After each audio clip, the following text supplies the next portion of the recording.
क्या हमारा हिंदू होना इतना बड़ा गुनाह है? गुनाह नहीं, गर्व है हमें हिंदू होने पर। तो दोस्तों, आज मैं एक ऐसी सेंसिटिव मूवी की कहानी को एक्सप्लेन करने वाला हूं, जिसकी कहानी देखने और सुनने के बाद आप लोगों की रूह तक कपा देगी। जी हाँ दोस्तों, इसी चक्कर में इस मूवी पर विवाद भी हुआ था। इसे थिएटर्स में रिलीज नहीं होने दिया जा रहा था, क्योंकि कहीं ना कहीं ये मूवी सबके सामने सच्चाई ला रही थी। मूवी का नाम है the diary of West Bengal. तो कहानी की शुरुआत में हमें बांग्लादेश में हो रहे दंगों को दिखाया जाता है, जहाँ कुछ हिंदुओं को मारा जा रहा था और साथ ही उनकी बहन बेटियों को जबरदस्ती उठाया जा रहा था। वही हम एक लड़की को देखते हैं जिसका नाम सुहासिनी होता है। वो कुछ और लड़कियों के साथ छुपी हुई थी। वो बताती है, इन दंगों में मेरा पूरा परिवार खत्म हो गया। तभी एक और लड़की बोलती है, हिंदू होना इतना बड़ा गुनाह है क्या? यह सुनकर सुहानी कहती है, जहाँ मुल्क शरिया कानून और मौलवियों से चलता हो, वहाँ और क्या उम्मीद कर सकते हैं? एक लड़की पूछती है, वो एजेंट कहाँ गया जो हमें इंडिया ले जाने वाला था? वो कब आएगा वो एजेंट जो हमें इंडिया ले जाएगा? तभी वहाँ पर वही एजेंट आ जाता है और वो बोलता है, तैयार रहो, 2 दिन में तुम लोगों को इंडिया पहुँचा दिया जाएगा, लेकिन इसके लिए कुछ पैसे लगेंगे। सब लड़की अपने जेवर और जमा पूंजी निकालकर एजेंट को दे देती हैं। 2 दिन बाद एजेंट सुहासिनी और बाकी औरतों को एक मुस्लिम डीलर के हवाले कर देता है और खुद किनारे हो जाता है। अब जिम्मेदारी उस डीलर की है। वो डीलर कहता है, हमें एक जंगल में जाना होगा जहाँ जंगली जानवरों का खतरा है। जान की जिम्मेदारी आपकी खुद की होगी। इनमें से कुछ लोग बर्मा से भागे हैं तो कुछ बांग्लादेश से। इन सब का मकसद है इंडिया के पश्चिम बंगाल में घुसना। अब कहानी आगे बढ़ती है। सब लोग नाव में बैठकर इंडिया के लिए निकलते हैं। तभी वही एजेंट एक छोटी बच्ची को उठाकर भागता है। उसकी माँ चिल्लाती है और कहती है, मेरी बच्ची को छोड़ दो।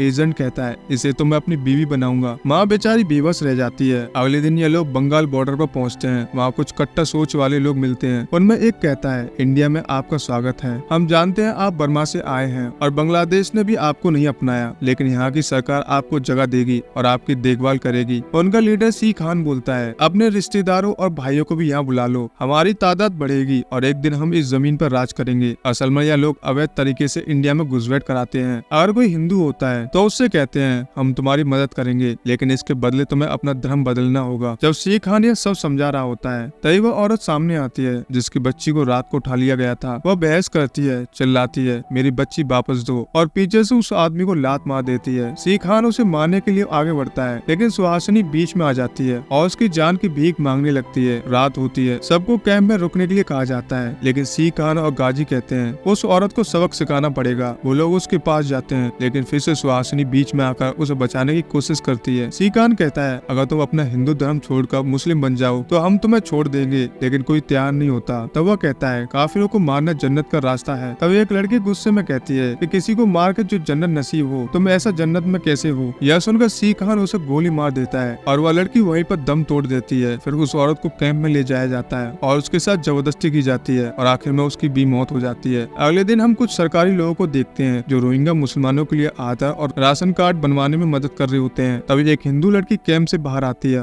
और कहती है, मैं धर्म बदलने को तैयार हूँ। यह सुनकर सी खान और उसके लोग खुश हो जाते हैं। उसी वक्त उसका इस्लाम कबूल करवाया जाता है और निकाह करवा दिया जाता है। इसके बाद उसके नाम से सरकारी कागज बनवा दिए जाते हैं। सारे लोग खुशी में डूबे होते हैं। तभी सुहासिनी एक मौका पाकर एक छोटे बच्चे को लेकर वहाँ से भाग निकलती है। भागते भागते रास्ते में बच्चे को प्यास लगती है। सुहासिनी पानी लेने जाती है, लेकिन इतने में एक कट्टर आदमी उस बच्चे को गोली मार देता है। सुहासिनी जान बचाकर वहाँ से भागती है। तभी रास्ते में उसकी मुलाकात प्रतीक नाम के एक लड़के से होती है, जो वैद पुराणों की किताबें छपवाता है और फिलहाल सुंदरवन पर किताब लिखने आया है। धीरे धीरे सुहासिनी को उस पर भरोसा हो जाता है। प्रतीक उसे अगले दिन शहर ले आता है, जहाँ सुहासिनी बताती है कि बांग्लादेश में कैसे दंगों में उसका पूरा परिवार तबाह हो गया। प्रतीक बताता है कि उनका जिला पहले बांग्लादेश के अधीन था और मुस्लिम आबादी ज्यादा होने की वजह से वह दंगे आम बात थे। उसी में उसका भी परिवार खत्म हो गया था, इसलिए अब वह वहाँ पर नहीं रहना चाहता था और दिल्ली जाने का सोच रहा है। तब सुहासिनी कहती है, मुझे भी दिल्ली ले चलो, शायद वहाँ मैं महफूज रहूं। लेकिन प्रतीक समझाता है, तुम अभी बांग्लादेश से आई हो और तुम्हारे पास कोई आईडी या प्रूफ नहीं है, ऐसे में दिल्ली जाना आसान नहीं है। सुहासिनी बताती है कि बॉर्डर पर कुछ सरकारी लोग आधार और राशन कार्ड बनवा रहे थे। प्रतीक कहता है कि वह सब पॉलिटिक्स का हिस्सा है, वोट बैंक के लिए किया जाता है। तब सुहासिनी बोलती है, लेकिन सरकार ने बाहर से आए हिंदू माइनॉरिटीज के लिए कानूनी बनाए हैं। जिस पर प्रतीक जवाब देता है, और वो कानून यहाँ की स्टेट गवर्नमेंट में लागू नहीं है। यह सुनकर सुनकर सुहासिनी सोच में पड़ जाती है, यह कैसा देश है। अगले सीन में प्रतीक को एक दरगाह के बाहर खड़ा दिखाया जाता है, जहाँ पर किसी को भाईजान कहकर बुलाता है। यह राज खुलता है कि प्रतीक असल में मुस्लिम है और उसका असली नाम है अतीक खान। उसका भाई महमूद एक नेता है जो अपनी बिरादरी से कहता है जितनी आबादी बढ़ेगी उतना वोट मिलेगा और विरोधी पार्टी के लोगों को किसी भी हालत में वोट डालने से रोकना है। अब सीन कटता है, सुहासिनी मंदिर जाना चाहती है तो प्रतीक उसे एक मंदिर ले जाता है। वहाँ एक पुजारी मुस्लिम धर्म की बातें कर रहा होता है। यह देखकर सुहासिनी चुपचाप मंदिर से बाहर निकल जाती है। जिसके बाद यहाँ से महमूद को दिखाया जाता है जो एक रिपोर्ट प्रज्ञा के बारे में बात कर रहा होता है जो दिल्ली से आई थी। तभी हम प्रज्ञा और उसके कैमरामैन को देख पाते हैं जिन्हें महमूद के आदमी रास्ते में रोक लेते हैं। भीड़ में से कुछ लोग कहते हैं इन मीडिया वालों को यहाँ घुसने नहीं देंगे और फिर उस लड़की रिपोर्टर के कपड़े फाड़ दिए जाते हैं और उसकी कमर पर कुछ लिख दिया जाता है। तभी भीड़ में से एक लड़का निकलता है और बम दिखाकर सबको भगा देता है जिससे उनकी जान बच जाती है। इसके बाद प्रतीक के घर की नौकरानी सुहासिनी से मिलती है। वह उसे एक मस्जिद ले जाती है और वहाँ उसे अपने महज की अच्छी बातें बताने लगती है ताकि वह भी धर्म बदलने को तैयार हो जाए। रोजा नाम की नौकरानी सुहासिनी का धीरे धीरे ब्रेन वॉश करने लगती है ताकि वह भी इस्लाम अपना ले। वह उसे जाकिर नायक के वीडियो दिखाती है, लेकिन एक दिन सुहासिनी उसके साथ बाहर घूमने चली जाती है। यह देखकर प्रतीक गुस्से में रोजा पर चिल्लाता है। फिर एक दिन प्रतीक एक बुक लॉन्च के मौके पर मिलता है जहाँ वह सुहासिनी को बताता है कि वह धार्मिक किताबें छापकर लोगों तक पहुँचाता है। यह सुनकर सुहासिनी को अच्छा लगता है और वह उस पर पहले से ज्यादा भरोसा करने लगती है। कुछ दिन बाद प्रतीक कहता है तुम मुझसे शादी कर लो, इससे तुम्हें भारत की नागरिकता मिल जाएगी और तुम आराम से दिल्ली जा सकोगी। अगले दिन वह शादी से जुड़े सभी दस्तावेज लेकर आ जाता है। पेपर पर साइन करते हुए सुहासिनी साफ कहती है यह शादी सिर्फ दिखावे के लिए है, दिल्ली पहुँचते ही इसका कोई मतलब नहीं रहेगा क्योंकि वहाँ जाकर मैं उन सभी हिंदू माइनॉरिटीज की आवाज बनूंगी जिनका बांग्लादेश में जबरदस्ती धर्म परिवर्तन किया गया है। तभी सुहासिनी घर से बाहर देखती है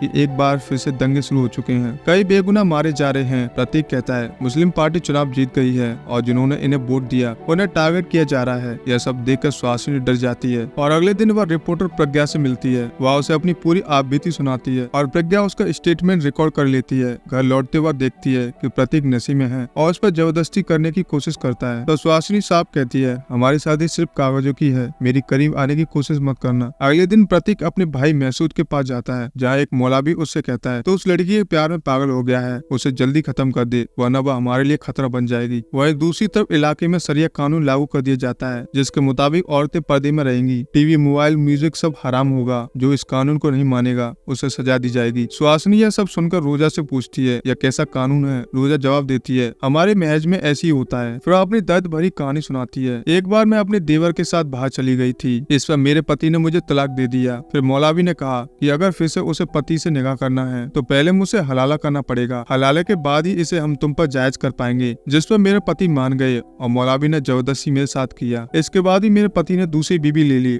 और मुझे तलाक देकर नौकरानी बना दिया। रोजा की दर्द भरी कहानी सुनकर सुहासिनी की आंखों में आंसू आ जाते हैं। अगले दिन वह फिर से प्रज्ञा से मिलती है और कहती है मैं तुम्हारे साथ दिल्ली जाना चाहती हूँ। प्रज्ञा जवाब देती है कि ठीक है, कल सुबह स्टेशन पर मिलते हैं, टाइम पर पहुँच जाना। रास्ते में सुहासिनी को वही लड़की मिलती है जिसने इस्लाम कबूल किया था, लेकिन अब उसका पति उसे तलाक देकर घर से निकल चुका होता है। वह भीख मांगने को मजबूर है। सुहानी कहती है तुम्हारे साथ यही होना था। तभी रोजा का फोन आता है। वह सुहासिनी को पूरा सच बता देती है। घर लौटते पर सुहासिनी प्रतीक से कहती है अब मैं सब जान चुकी हूँ, तुमने अतीक खान होकर मुझे प्रतीक बनकर धोखा दिया, लेकिन अब तुम्हारे झूठ का अंत होने वाला है। इतना कहकर सुहासिनी उसे गोली मार देती है। अतीक की मौत के बाद अगली सुबह जब वह स्टेशन पहुँचती है तो महमूद के आदमी उसे पकड़ लेते हैं। तभी वही बम वाले लड़का उसे बचाने आता है, लेकिन वे उसे भी मार डालते हैं। सुहासिनी को उठाकर एक काली कोठरी में बंद कर दिया जाता है। वहीं दूसरी तरफ प्रज्ञा जब कॉल करती है तो कोई जवाब नहीं मिलता। इसके बाद वह दिल्ली पहुंचती है और टीवी चैनल पर सुहासिनी का रिकॉर्ड किया हुआ स्टेटमेंट दिखाया जाता है। उसमें सुहासिनी अपने साथ हुए जुल्म और बांग्लादेश में माइनॉरिटीज हिंदुओं पर हो रहे अत्याचार के बारे में खुलकर बोलती है। उधर जब यह बात महमूद तक पहुँचती है तो वह गुस्से में आकर सुहासिनी पर दबाव डालता है कि वह इस्लाम कबूल कर ले। मौलवी उसे जबरदस्ती 3 बार इस्लाम कबूल करवाने की कोशिश करता है, लेकिन हर बार सुहासिनी जोर से कहती है हर हर महादेव। आखिर में वह मौलवी गुस्से में आकर उसका सिर काट देता है और यहीं पर सुहासिनी की दर्दनाक कहानी खत्म हो जाती है। लेकिन दोस्तों